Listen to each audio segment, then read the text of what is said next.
मैं आज आपके सामने दो भाई और एक माँ का वाक़या सुनाने जा रहा हूँ। ज़्यादा सारे तवज्जो के साथ इस वाक़ये को सुने। ये दो भाई थे, एक बूढ़े हो चुके थे, उम्र बड़ी हो चुकी थी, और एक जवान थे। माँ, अब जब बड़ा बेटा बूढ़ा है तो माँ की उम्र कितनी होगी? माँ अपने बड़े बेटे के पास रहा करती थी। बड़ा बेटा बड़ा खिदमत गुजार बेटा था। माँ का इताअत गुजार था, फरमा बरदार था, माँ की खुशी, माँ की रिज़ा, और यूँ कहें कि माँ से मोहब्बत करता था। एक तो खिदमत तो है, लेकिन एक साथ साथ मोहब्बत होती है, ताल्लुक़ होता है, एक बड़ी अटैचमेंट होती है, बड़ी ज़बरदस्त अटैचमेंट हो जाती है, और उसका उसकी एक अपनी फीलिंग है उस अटैचमेंट की। तो बड़े बेटे को कुछ इसी तरह की अपनी माँ के साथ अटैचमेंट थी, और खिदमत का सिलसिला जारी था। एक दिन दूसरे शहर से बेटा घर आया, जो छोटा बेटा था, यानी उसका छोटा भाई। वो घर आकर कहने लगा, भाईजान अल्लाह आपको जज़ाए खैर अता फरमाए, आप माशाल्लाह अम्मी जान की बड़ी खिदमत करते हैं, और वाकई मैं देखता हूँ कि आपने बड़ी खिदमत की है, मोहब्बत करते हैं आप अम्मी जान से। मगर अब भाईजान आपकी उम्र बड़ी हो गई है, आप भी बूढ़े हो गए हैं, ज़रूरत इस बात की कि आपके बच्चे आपकी खिदमत करें। अब इस उम्र में माँ की, और माँ भी इतनी बड़ी उम्र की, तो ये आसान नहीं है। मेरी दरख्वास्त है कि मैं माँ को अपने साथ ले जाता हूँ। मुझे भी बड़ी तमन्ना है कि मैं भी माँ की खिदमत करूँ, मैं भी सवाब कमाऊँ, मुझे भी मेरी माँ से बहुत मोहब्बत है, वगैरह वगैरह। बड़े भाई ने कहा कि आप मुझसे मेरे बुढ़ापे में इतना बड़ा सवाब का और इतनी बड़ी नेकी का वो जो ज़रिया है वो छीनना चाहते हो? मैं माँ को नहीं दूंगा, माँ मेरे पास रहेगी, मैं कर सकता हूँ। अल्हम्दुलिल्लाह, मुझ में हिम्मत है, मुझ में ताकत है, मुझ में सलाहियत है, अल्लाह का शुक्र है। आप यूँ ना समझो कि मैं कोई सब बूढ़ा हो गया और मैं अब नहीं कर सकूँगा, मैं करूँगा। छोटे भाई ने कहा, भाईजान आपके जज्बे बहुत अच्छे हैं, लेकिन मैं माँ को लेके जा रहा हूँ। यूं दोनों में माँ के ताल्लुक से बहस छिड़ गई। अब वो अपने दलाइल दे रहे हैं, बड़े भाई, छोटा बेटा अपने दलाइल दे रहा है, यूं बहस चलती है, हत्ता के बात आस पास पड़ोसी और रिश्तेदारों तक पहुंच गई। केस क्या था? केस ये था कि बड़ा बेटा कहता था, जो बूढ़े थे, बड़ी उम्र के थे, बड़ा बेटा कहता था माँ मेरे पास रहेगी, छोटा बेटा कहता था माँ मेरे पास रहेगी। बड़ा बेटा कहता था मैं माँ की खिदमत करूंगा, छोटा बेटा कहता था नहीं भाईजान मैं माँ की खिदमत करूंगा। वो दोनों अलग अलग शहरों में रहते थे, लेकिन दोनों माँ के ताल्लुक से एक दूसरे से बहस में लग गए। खैर आसपास पड़ोस, रिश्तेदार, खानदान वाले जमा हुए, बातचीत होती रही, लेकिन कोई हल नहीं निकल रहा था। वो दोनों अपने अपने दलाइल दिए चले जा रहे थे। हत्ता के जब छोटे भाई ने ज्यादा वो किया तो दोनों भाइयों ने अदालत में मुकदमा कर दिया। मुकदमा क्या था कि मां किसके पास रहेगी? मुकदमा क्या था? मां किसके पास रहेगी।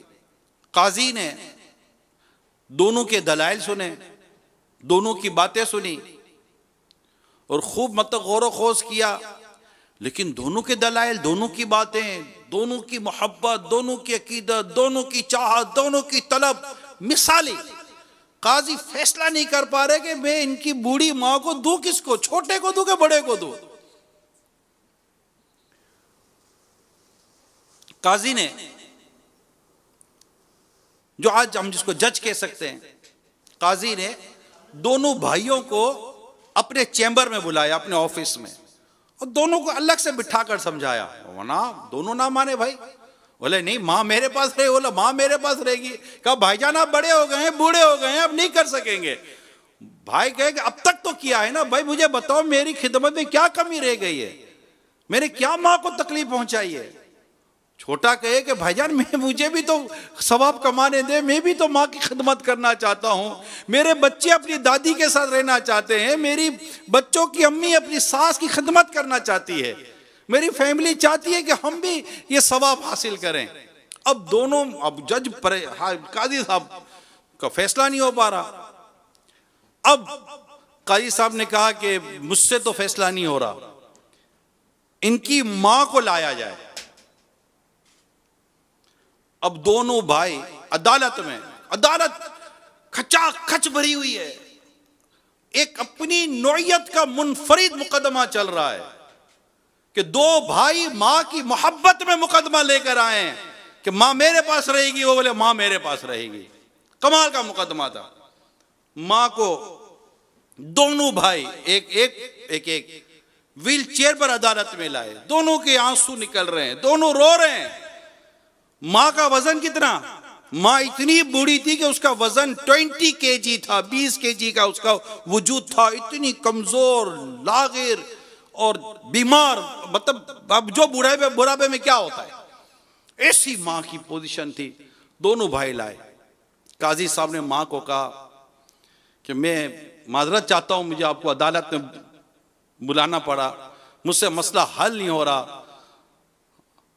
आपका बड़ा बेटा कह रहा है कि मां मेरे पास रहेगी, छोटा कह रहा है मां मेरे पास रहेगी, और मुझसे तो फैसला नहीं हो रहा। अम्मा जान आप ही कहें कि आपको किसके पास रहना है।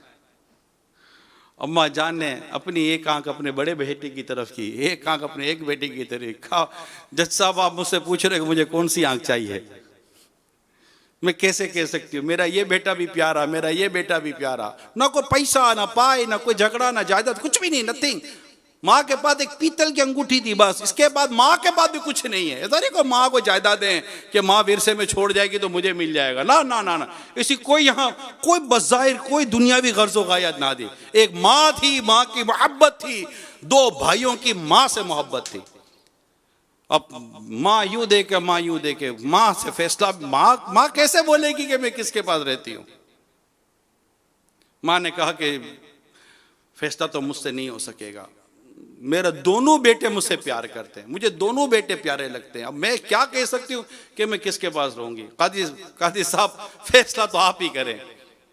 काजी साहब ने गौर किया, बहुत गौर किया, बहुत गौर करने के बाद एक फैसला किया। काजी साहब ने, फैसला तो करना ही था, एक फैसला किया। काजी साहब ने कहा कि चूंकि ये बूढ़े हो गए हैं, ज्यादा ज़ईफ, इनको भी ज़ौफ लग रहा है, इन्हें भी खिदमत की हाजत है, इनके बच्चे भी इनकी खिदमत करना चाहते हैं, दूसरा बेटा जवान है, तंदुरुस्त है, तो ये ज्यादा अच्छे तरीके से हो सकता है कि माँ की खिदमत कर ले। तो माँ की हमदर्दी में कि माँ के लिए ज्यादा ये अब लगता है, अगर बड़े भाई के लिए भी एक स्पेस रह जाए माँ की हमदर्दी में। और इस तरह काजी साहब ने यह फैसला किया कि माँ अपने छोटे बेटे के साथ चली जाए। जो बड़ा भाई चीखा है, इसकी जो चीखें निकली, अदालत में बैठे लोगों के कलेजे फाड़ दिए, ऐसे चीखें मारकर, फूट फूट कर रोने लगा, मेरी माँ मुझसे चली जाएगी, मेरी माँ मुझसे बिछड़ जाएगी, मैं अपनी माँ की खिदमत से रह जाऊंगा। हाय मेरा बुढ़ापा कि मेरे इस बुढ़ापे ने मेरी बूढ़ी माँ को मुझसे जुदा कर दिया। इतनी माँ की मोहब्बत का ये वाकया, आज मैंने ये वाकया का इंतखाब किया, क्यों किया? तो खुद हमारी अम्मा चली गई है,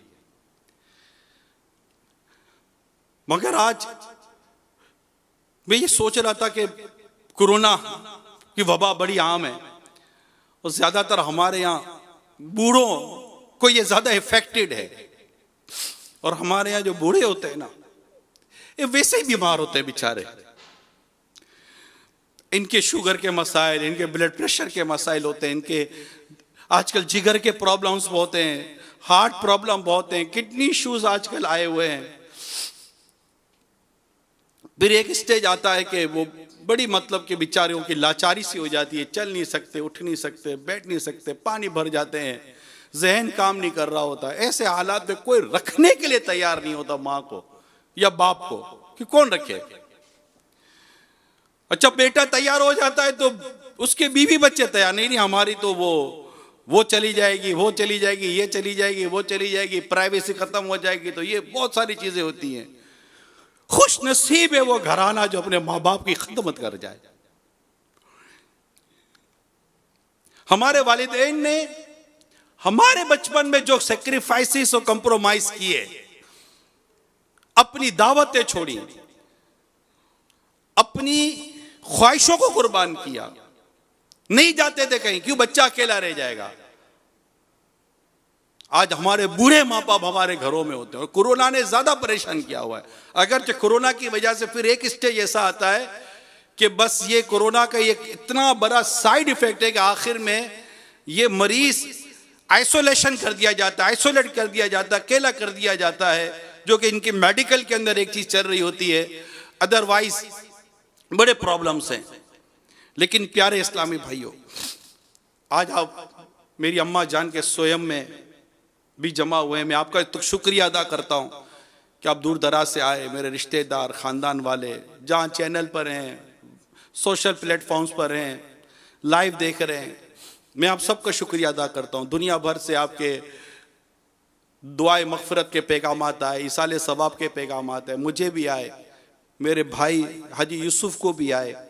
अगरचे हम दोनों खालाजाद भाई ही कहलाएंगे, लेकिन जाहिर है कि वो रहे एक साथ, पले बड़े एक साथ है। जब मेरी उम्र 10 साल की थी जब वो उनकी विलादत हुई, जब 3 साल के थे तो इनके वालिद साहब चले गए, तो उस पर मेरी उम्र तकरीबन 13 साल की थी। उसके बाद हमारी अम्मा जान ने ही हमको पाला पोसा बड़ा किया, और आज आपके सामने जाना तो है सबको एक न एक दिन। अम्मा चूंकि बीमार थी, मेरी वालिदा भी बीमार थी, मेरी अम्मा भी बीमार थी, वालिद साहब भी बीमार थे, सब चले गए, बड़े भाई बीमार थे वो चले गए, पिछले दिनों मामू बीमार थे वो चले गए। तो यूं एक एक करके सब जाते हैं, लेकिन घर में बीमार हमारे बुजुर्ग, हमारे वालिदैन जो घर में बीमार हैं, इनको बीमारी में ये फीलिंग नहीं होनी चाहिए कि मैं अकेला हूं, मुझे कोई देखने वाला नहीं है, मुझे कोई पूछने वाला नहीं है। एक हॉस्पिटलाइज हो जाना, फिर हॉस्पिटलाइज हो जाने के बाद फिर वहां के प्रोटोकॉल्स की एक अलग डिटेल है, वो एक अलग डिटेल है।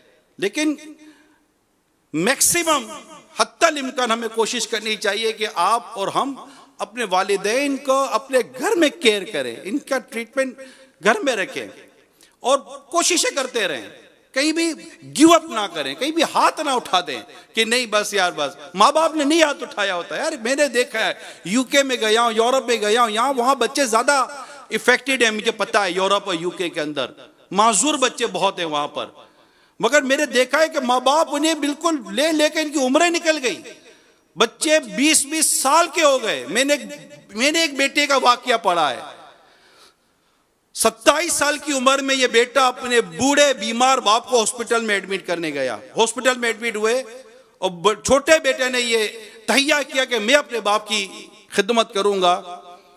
खिदमत 2 दिन 2 माह 4 माह की नहीं थी, मैंने किताब में पढ़ा है तकरीबन 13 साल उनके बूढ़े बाप अस्पताल में रहे। 13 साल तक ये 27 साल का नौजवान बेटा 40 साल का हो गया, मगर इसने अस्पताल में अपने बाप की खिदमत की।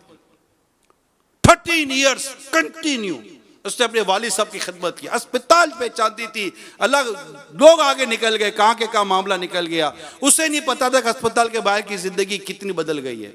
उसने 13 साल अपने बूढ़े बाप के लिए, अपने बूढ़े बाप की खिदमत के लिए, अपने बूढ़े बाप की यादत के लिए निकाल दी, खिदमत करी। हॉस्पिटल में रहे, हॉस्पिटल के बिल से बनते हैं, मगर करते रहे खिदमत। कम है ऐसी औलाद, मगर है, मैं ये नहीं कहता। आज मेरा बयान है ऐसी औलादों के लिए, खिदमत के लिए, कि आज बीमारियां बढ़ गई है, महज पैसे देने से काम नहीं चलता, खिदमत करनी पड़ती है, बैठना पड़ता है। बल्कि मैं कहूं कि यह मौका मिलता है फैमिली को, पोतों को मौका मिलता है, नवासों को मौका मिलता है, बेटे को मौका मिलता है, बहू को मौका मिलता है। बेटियां बाद औक़ात शादी के बाद वो इतनी ज्यादा इसमें अपनी खिदमत अंजाम नहीं दे सकती, लेकिन जो पोते पोतियां जो घर में उसकी हैं उनको मौका मिलता है। अगर मर्द बीमार है बूढ़े तो उनके लिए, लड़कों के लिए ज्यादा चांसेस है। अगर माँ बीमार है बूढ़ी, उनके लिए, औरतों के लिए, बच्चियों के लिए ज्यादा चांसेस है। इसमें सवाब है, सवाब, खिदमत का सवाब। तो अल्लाह करे कि हम अपने बूढ़े माँ बाप, बूढ़े वालिदैन की खिदमत करें, ना कि हम इनको डांटे, इनको झाड़े, इन्हें इस बात की फीलिंग कराएं कि हम थक गए। अरे कैसे हो सकता हम थक गए? ये नहीं थके थे यार, हमारे माँ बाप कभी नहीं थके थे, इनको कभी थकन नहीं लगती थी। आज भी डायपर्स बड़ों के पहने जाते हैं, इनको भी बाथरूम्स के इश्यू हो जाते हैं और बड़ों बड़ों के डायपर्स लिए जाते हैं। तो क्या बचपन में हमारे डायपर्स को हमारे वालिदैन ने, हमारी माँ ने नहीं चेंज किया था? आज इनको खाने में प्रॉब्लम होती है, तो क्या कल हमको खाने में प्रॉब्लम नहीं हो रही थी? आज इन्हें हाथ से खिलाना पड़ता है, तो क्या हमें सालों साल तक माँ ने हाथ से नहीं खिलाए? 10-10, 12-12 साल माँ हमें हाथ से खिलाती है, और इतने देर में 2 बच्चे और माशाल्लाह पीछे आ जाते हैं, इनकी भी केयर उनकी भी केयर। एक साथ 3-3, 4-4 बच्चों को माँ और बाप पालते बड़ा करते हैं, और इनकी गोया के एक तरह से निगहदाश्त करते हैं। कहते हैं ना कि आज के इस पुरफितन दौर में किसी ने बड़ी प्यारी बात की कि 2 माँ बाप मिलकर 11 बच्चे संभाल सकते हैं, मगर 11 बच्चे मिलकर 2 माँ बाप को नहीं संभाल सकते। तो अपने वालिदैन की हमें कदर करनी है। एक लड़की के बारे में पढ़ा मैंने कि वो शादी के लिए कंडीशन रखती थी कि मेरे वालिद साहब इंतकाल कर गए, मेरी माँ बीमार है, मैं उस वक्त तक शादी नहीं करूंगी जब तक कि मेरी माँ की खिदमत की मुझे हाजत है। हत्ता कि जब उसकी माँ का इंतकाल हो गया तब जाकर उस लड़की ने शादी की, और इतनी उसको उसकी माँ की दुआ लगी है, किताबों में मैंने पढ़ा है, उस लड़की को इतनी माँ की दुआ लगी कि अल्लाह ताला ने उसे 2 बेटे दिए, दोनों को अल्लाह ताला ने अपनी बारगाह में मकबूल बंदा बना दिया। माँ की नेकी, माँ के साथ की हुई नेकी बहुत काम आती है प्यारे इस्लामी भाइयों। माँ के साथ की हुई नेकी, बाप के साथ की हुई नेकी बहुत काम आती है। एक नौजवान अपनी माँ की बड़ी खिदमत करता था, बहुत मोहब्बत, वो भी माँ से बहुत मोहब्बत करता था। हुआ ये कि एक दिन उसके दोस्त ने कहा कि मैं आऊंगा तो चलेंगे कहीं। कहा ठीक है आ जाना, चलेंगे। अब था वो अकेला और एक माँ थी और ये थे। माँ को कहीं जाना होता तो बेटा ले जाता था, ना नहीं थी बेटे में। तो दोस्त गाड़ी लेकर घर पर आ गया और कहा चलो। तो उसने अपनी माँ को कहा अम्मी वो दोस्त आया हुआ तो मैं जाऊं, कहीं आपको जाना तो नहीं है? पहले क्या पूछा, आपको कहीं जाना तो नहीं है? मैंने बेटा कहीं जाने का अभी तो ज़हन नहीं है। ठीक है हो, अल्लाह तुम्हारी हिफाजत करे। बेटा घर से बाहर निकला, गाड़ी में बैठे दोनों दोस्त। अचानक उसको याद आया कि यार वो मैं घर में चीज़ भूल गया। वो घर में चीज़ लेने के लिए गया। जैसे घर में चीज़ लेने के लिए गया, माँ ने कहा कि वो बेटा वो मुझे याद आया, मैं जाना है एक जगह पर। क्या कहा? बेटा जाना एक जगह पर। तो जाना एक जगह पर जब बेटे ने कहा, माँ ने कहा, तो बेटे ने कहा कि अम्मी जान अभी वो आपने कहा था ना? हाँ बेटा मुझे याद आ गया, जाना है। ठीक है। बेटे ने क्या कहा? ठीक है। बाहर गया, बाहर जाकर दोस्त को कहा कि वो मुझे मेरी माँ के साथ काम है, मैं अब आपके साथ नहीं आ सकता। और दोस्त भी कहा ठीक है। दोस्त ने गाड़ी स्टार्ट की, चले गए। थोड़ी देर के बाद इतला आई कि गाड़ी का हादसा हो गया और जो दोस्त गाड़ी चला रहा था उसका वहीं पर इंतकाल हो गया। किताबों में लिखा है कि माँ की इताअत, माँ की रिजा और माँ की खुशी ने इसकी जान बचा ली।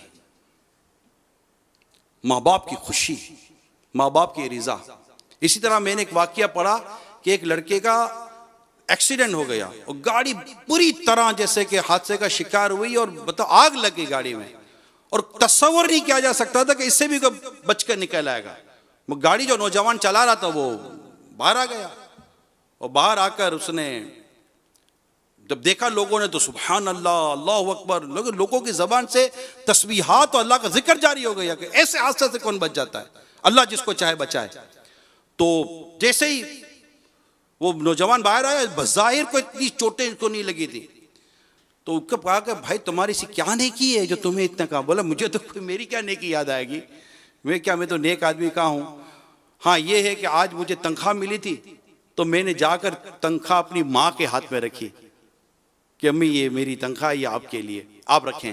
तो माँ ने मुझे दुआ दी, जा बेटा अल्लाह तेरी हिफाजत करे। माँ बहुत खुश हुई। मुझे ऐसा लगता है कि मुझे मेरी माँ की दुआ ने बचा लिया। माँ की रिजा, माँ की खुशी। अल्लाह हमें तौफीक दे। मेरे प्यारे इस्लामी भाइयों, मैं आपको मेरे आका आला हज़रत इमाम अहले सुन्नत रहमतुल्लाहि ताला अलैह का एक इरशाद सुनाता हूँ।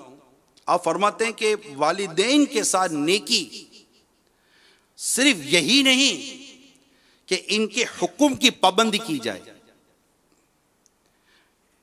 और इनकी मुखालिफत ना की जाए। सिर्फ यही नहीं, बल्कि इनके साथ नेकी ये भी है कि कोई ऐसा काम ना करे जो इनको नापसंद हो, अगरचे उसके लिए खास तौर पर उनका कोई हुक्म ना हो। इसलिए इनकी फर्मा बरदारी और इनको खुश रखना, आला हज़रत इमाम अहले सुन्नत लिखते हैं, इसलिए इनकी फर्मा बरदारी और उनको खुश रखना दोनों वाजिब है, और नाफरमानी और नाराज करना हराम है। तो अल्लाह ताला हमें वालिदैन का मुत्ती और फर्मा बरदार रखे, हमें इसकी बरकत अता फरमाए। जिनके वालिदैन जिंदा हैं, हयात हैं, या दोनों में से किसी एक को अल्लाह ताला ने ज़िंदगी दी हुई है, उनकी कदर करें, इनसे मोहब्बत करें, इनकी खिदमत करें, इन्हें तन्हाई का एहसास ना होने दें, इन्हें इस बात का एहसास ना होने दें कि मेरी औलाद मुझसे तंग है, मेरी औलाद मुझसे बेजार है। हो सके तो इन्हें अपने हाथों से खिलाएं। मेरे शेख तरीक़त पीर व मुर्शिद अमीर अहले सुन्नत अल्लामा मौलाना मोहम्मद इलियास अत्तार कादरी रज़वी मुद्दाज़िलुल आली अपने रिसाले समुंदरी गुंबद के पेज नंबर 7 पर लिखते हैं, हज़रत सैयदना मूसा कलीमुना अला नबीना व अलैहि सलातो सलाम ने अल्लाह पाक के दरबार में अर्ज़ की, या अल्लाह मुझे मेरा जन्नत का साथी दिखा दे। अल्लाह करीम ने फरमाया, फुला शहर में जाओ, वहां फुला कस्साब गोश्त फरोश जो होते हैं वो जन्नत में तुम्हारा साथी है। चुनाचे हज़रत सैयदना मूसा कलीमुल्लाह अला नबीना व अलैहि सलातो सलाम वहां उसके पास तशरीफ ले गए। अब तशरीफ ले गए, वो पहचानता तो था नहीं, मगर उसने मेहमान नवाजी की, उसने आपकी दावत की। जब खाना खाने बैठे तो उसने एक बड़ा सा टोकरा अपने पास रख लिया, अंदर 2 निवाले डालता और एक निवाला खुद खाता, अंदर 2 निवाले डालता, एक निवाला खुद खाता, अंदर 2 निवाले डालता, एक निवाला खुद खाता। इतने में किसी ने दरवाजे पर दस्तक दी, नॉक की। वो उठा और बाहर गया। सैयदना मूसा कलीमुल्लाह अला नबीना व अलैहि सलातो सलाम अल्लाह के नबी हैं। उन्होंने उस टोकरे की तरफ देखा तो उसके अंदर 2 बूढ़े मर्द और औरत थे, ज़ईफुल उम्र, बूढ़े मर्द और औरत। सैयदना मूसा कलीमुल्लाह अलैहि सलाम पर नजर पड़ते ही उनके होंठों पर मुस्कुराहट फैल गई। उन्होंने आपकी रिसालत की गवाही दी, यानी शहादत दी, और उसी वक्त उनका इंतकाल हो गया। अब बेटा वापस आया तो उसने उस जंबील टोकरी की तरफ जब देखा तो वालिदैन फौत हो चुके थे। अब वो समझ गया और उसने हज़रत मूसा अलैहिस्सलाम के दस्त बोसी की, हाथ चूमे और अर्ज की, आप अल्लाह के नबी हज़रत मूसा अलैहिस्सलाम हैं, आप अल्लाह के नबी हज़रत मूसा अलैहिस्सलाम मालूम होते हैं। आपने फरमाया, तुम्हें कैसे पता चला? अर्ज की, मेरे माँ बाप रोजाना गिर गिरा कर दुआ करते थे, या अल्लाह हमें हज़रत मूसा अलैहिस्सलाम के जलवों में मौत अता फरमाना। इन दोनों के इस तरह अचानक इंतकाल फरमाने से मैंने अंदाजा लगाया कि आप ही हज़रत सैयदना मूसा अलैहिस्सलाम हैं। बेटे ने मजीद अर्ज की, मेरी माँ जब खाना खा लेती, गौर से सुनो मेरे प्यारे इस्लामी भाइयों, बेटा कहता है हज़रत मूसा अलैहिस्सलाम की बारगाह में अर्ज करता है कि जब मेरी माँ खाना खा लेती तो खुश होकर मेरे लिए यूं दुआ करती, या अल्लाह मेरे बेटे को जन्नत में हज़रत सैयदना मूसा अलैहिस्सलाम का साथी बना दे। सैयदना मूसा अलैहिस्सलाम ने फरमाया, मुबारक हो, अल्लाह ने तुमको मेरा जन्नत का साथी बनाया है। यह है माँ बाप की फर्मा बरदारी का इनाम। अल्लाह ताला हमें भी माँ बाप की फर्मा बरदारी, इताअत का जज्बा अता फरमाए। हम इन्हें नाराज ना करें, चाहे वालिद हो या वालिदा हो, इनकी खदमत करें, इन्हें देखकर सवाब हासिल करें, इन्हें देखकर हम नीकियां कमाएं। और इनकी खिदमत में अपनी ज़िंदगी गुजारें। और जिनके वालिदैन दुनिया से रुखसत हो गए, मेरे वालिदैन दुनिया से रुखसत हो गए, मेरे भाई यूसुफ के दोनों, इनके वालिदैन दुनिया से रुखसत हो गए। कई ऐसे देखने सुनने वाले होंगे जिनके वालिदैन दुनिया में नहीं होंगे। उन्हें चाहिए कि अपने वालिदैन के लिए दुआए मग़फ़िरत करते रहें, अपनी नेकियां करते रहें, क्योंकि जब गुनाह भी वालिदैन की जनाब बच्चे के आमाल वालिदैन के पास हाजिर होते हैं वफात के बाद, ऐसा ना हो कि वो औलाद के गुनाह देखकर रंजीदा हो जाएं, इनको तकलीफ पहुंचे। इनके लिए नेकी करें, इनके लिए सवाब वाले काम करें, इनके लिए सवाब जारिया वाले काम करें। वो काम करें जिनसे इनको सवाब मिलता रहे। ऐसी मस्जिद बनाना, ऐसे किताबों, दीनी किताबों के तहत जो सदका जारिया और सवाब जारिया के काम है उससे अंजाम दें। नमाज पाबंदी के साथ पढ़ें। दूसरा, अपने वालिदैन के दोस्तों के साथ हुस्न सुलूक करें, माँ हो या वालिद हो। जब किसी का इंतकाल होता है तो हम ऐलान करते हैं कि माफ़ कर दीजिएगा, तो उमूमन हम क्या करते हैं, हाँ माफ़ किया माफ़ किया। ये हमारी तरह से देखा जाए तो प्रैक्टिस है। मेरी दरख्वास्त ये है, जब जनाजे पर आकर, मैयत पर आकर माफ़ करना ही है, मुंह देखकर आकर माफ़ करना ही है कि हमने आपको माफ़ किया, तो जीते जी माफ़ क्यों नहीं कर देते हो भाई? क्यों ऐसी जिद करते हैं, तेरे जनाजे में भी नहीं आऊंगा, जनाजे में भी आ जाते हो? क्यों ऐसे ताल्लुकात कायम करते हैं कि जिसमें हमारी माफ़ी और दरगुजर के रास्ते ना हो? ऐसा नहीं करना चाहिए। अच्छा सुलूक करें, बल्कि अच्छा सुलूक रिश्तेदारी के साथ अच्छा सुलूक ये नहीं है कि उसने अच्छा किया तो आपने अच्छा किया, ये तो अदला बदला है। अच्छा सुलूक, सिले रहमी, हुस्न सुलूक ये है कि अगर उसने आपके साथ अच्छा नहीं किया तो आप उसके साथ अच्छा करें। हमारे साथ यही होता है कि उसने अच्छा नहीं किया, हम भी अच्छा नहीं करते। ऐसा नहीं होना चाहिए। हर एक के साथ अच्छा करें और उसके साथ सिले रहमी करें, हमदर्दी करें, अपने रिश्तेदारों का ख्याल रखें, इनके दोस्तों का ख्याल रखें। यही हमारी शरीयत, हमारे दीन और हमारे इस्लाम ने हमें समझाया है, बताया है, सिखाया है। रिश्तों को पहचानो, यहां तक समझाया कि रिश्तों को पहचानो। अगर तुम रिश्ते पहचानोगे नहीं तो इनके हक कैसे अदा करोगे? ननियाल और ददियाल दोनों के रिश्तों को पहचाना ये हमारे बड़ों का काम है। हमारे बड़ों का काम है कि अपने बच्चों को ननियाल और ददियाल, माँ के घर से और बाप के घर से जो रिश्ते बनते हैं इनकी पहचान कराएं, यानी खाला फूफी इनकी पहचान कराएं, चाचा मामू इनकी पहचान होती है। और खाला की तो बात ही कुछ हो रहे कि मेरे हदीस पढ़ी थी कि एक शख्स से बारगाह रिसालत में हाजिर होकर अर्ज की, हदीस बड़ी ईमान अफरोज है और इसमें खाला की मैं आपको एक अहमियत बयान करूंगा जो इस हदीस पाक को मैंने पढ़ा कि हदीस पाक में है, सल्लु अलल हबीब सल्लल्लाहु तआला अला मुहम्मद। हज़रत इब्न उमर रज़ियल्लाहु तआला अन्हु से रिवायत है कि एक शख्स ने नबी अकरम सल्लल्लाहु तआला अलैहि वसल्लम की खिदमत में हाजिर होकर अर्ज़ की, या रसूल अल्लाह सल्लल्लाहु तआला अलैहि वसल्लम, मैंने बहुत बड़ा गुनाह कर लिया है, तो क्या मेरी तौबा हो सकती है? फरमाया, क्या तेरी माँ है? अर्ज़ किया, नहीं। फरमाया, क्या तेरी कोई खाला है? अर्ज़ किया, हाँ। फरमाया, इससे अच्छा सुलूक करो। यहां खाला का जिक्र है खास तौर पर कि वो अदब में, ताज़ीम में, एहतराम के ताल्लुक से माँ की मिसल है। माँ के तो अपने हुकूक बहुत होते हैं, लेकिन यहाँ खाला का जिक्र किया गया। तो रिश्ते पहचानेंगे तो बात बनेगी ना। और पता चला कि बहुत बड़ा गुनाह जैसे हो गया था, अब उसकी तौबा के लिए जब वो बारगाह रिसालत में हाजिर होता है तो सरकार सल्लल्लाहु तआला अलैहि वसल्लम फरमाते, क्या तेरी माँ है?